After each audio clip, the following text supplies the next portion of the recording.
লম্বা মেয়ে যদি বিয়ে করি, ধর ঘরের দরজাও লম্বা করা লাগবে। তা না হলে কি হবে, ঢুকতে লেগে ঘরের দরজার সাথে ঘটাস করে বেঁধে যাবে।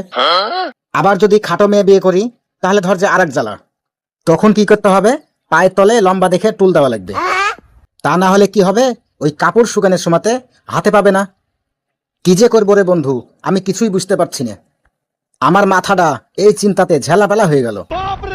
এই যে ধর কালকে একটা মেয়ে দেখতে গেলছিল, মাশাল্লাহ খুবই সুন্দর, কিন্তু শালা বেজায় খাটো।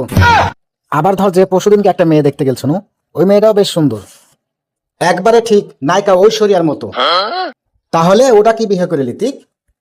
আরে দোস্ত, আমি তো বিয়ে করেই ফেলতুক রে, কিন্তু ওটা আবার বেশি লম্বা হয়ে গেছে।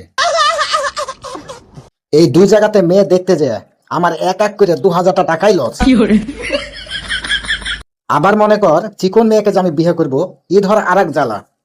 ওই ধর বালতিতে করে পানি আনতে যাবে, ওই পানি নিয়ে আসার সময় আবার দেখবি কতি দাঁত কেলে পড়ে আছে। আবার যে মোটা মেয়ে বিয়ে করব, ওই দেখবি কি যে কাজ করা বাদ দিয়ে ওই বিছনায় বসে থেকে মোবাইল টিপবে। শালা কি যে করবো কিছুই বুঝতে পারছি না। আমার ভাগ্যে মনে হয় আর বিয়ের শাদী নাই রে। তাই চিন্তা ভাবনা করেছি এই জীবন আর বিয়েই করবো না।